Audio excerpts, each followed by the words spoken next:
Hi, welcome to One Word a Day. I'm Sophie, your co-pilot into the universe of Chinese. We are going to continue our flight into the universe.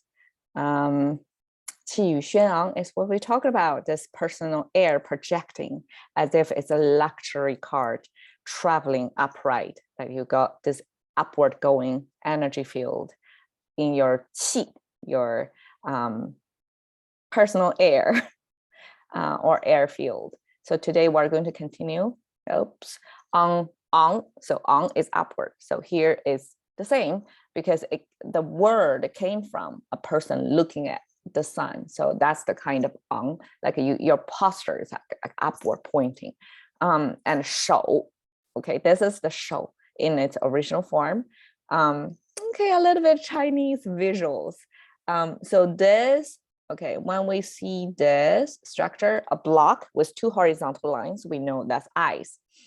I mean, eyes are horizontal place, right? So 1, 2, but one block, I guess for easy of writing, drawing this is a lot harder than drawing this, right? So this is how the strokes are, like naturally our hand going this way instead of going this way, right? This is unnatural. This is the default position. So I would see like ancient people when they try to express a face or the eyes, right? So it's a space, a block, and then two horizontal lines to mean two eyes.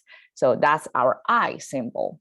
And over here, it's not exactly eye symbol, but okay, it's a block with two horizontal lines. We can see that. And then this structure, almost like bends. Right, the tri thing, 120-degree thing, like this.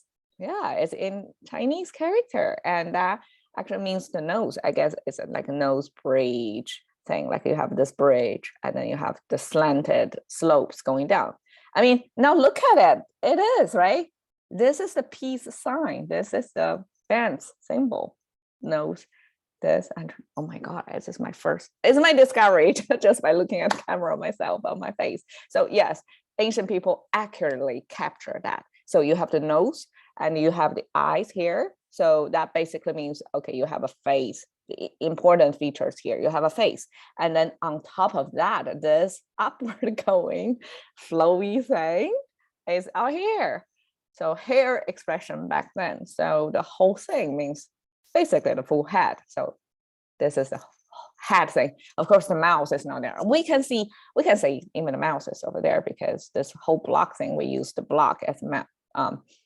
Actually, this structure was kind of a smiley face with a teeth line in the middle, kind of that, right? So this is the mouth actually, and this is the nose, and this is the hair. So we can view it like that, or the two horizontal lines are the eyes.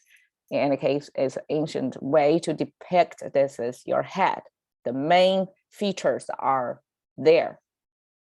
So upward head, and ting is the left side is the hand symbol, which we use sometimes we use 5 fingers, right? This is a 5-finger version, and we also have simplified a 3-finger version of hand. So this is hand simplified. On the left side, you can see 1, 2, 3, 4, 5.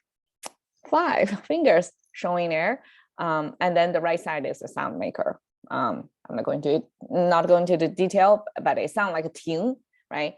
And when it carry over to create a new character and the sound was inflected, become ting. Okay, but ting it actually doesn't sound like the sound like this band thing. It's one direction and it's a pointing outward. So it's like outward pointing.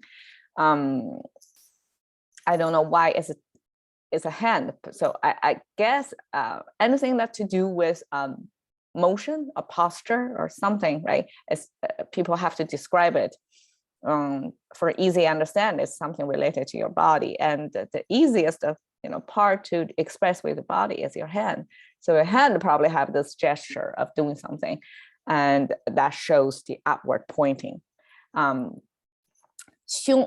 we have this moon symbol, and the moon symbol actually share is a shared feature of meat. So it's something related to your body. Whenever we have something related to your body, you're going to see this symbol on the side.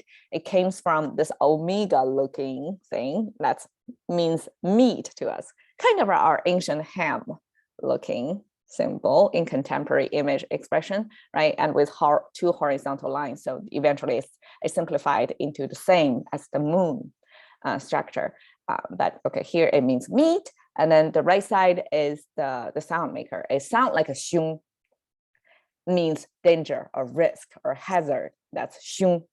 And when combined with meat, it makes the xiong sound, but it means your body part, which means your chest. So your chest puffing out and your head pointing upward.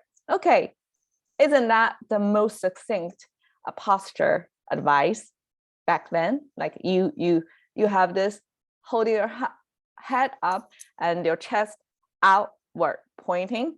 That's the posture to make you present yourself better. So 昂首挺胸 is often heard when I was growing up over there in our marches of formation, right? Every year, little kids in schools, elementary, grade schools, they will form kind of a rectangle, a square. Everybody have their spot. Everybody have to march forward the same way, kind of like I guess in preparation for the future possible marching in front of Tiananmen Square or something like that.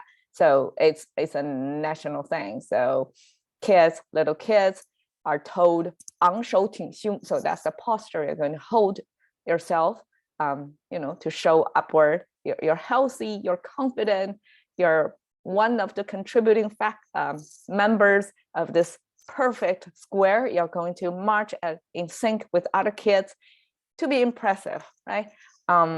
In uniformity. I mean, the power lies in the uniformity. If somebody goes out of sync, that kind of instantly degrade the performance of the whole square formation. So 昂首挺胸 is the frequently heard expression back then when we were told instructions.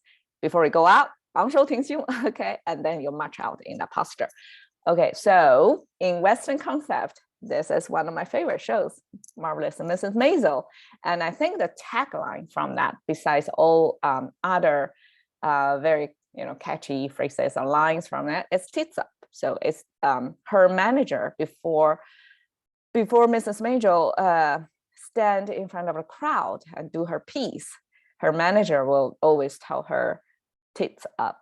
It's so liberating, almost like, okay, so guys call girls tits, right? So but girl can call girl, like we can use that gender feature, but instead of a chest up or head up, right, she used the tits up, and that shows her confidence about her gender, right? And it's exactly what's talked about here. 昂首挺胸 is if you have your chest puffed up, your head cannot be low. It doesn't go together. You have to, when your chest is up, your head naturally will upward tilting. So 昂首挺胸 is simply transferred to English concept tits up from that movie. It's almost one-on-one. So cash into the currency of thinking by just one word a day with Sophie. See you another day.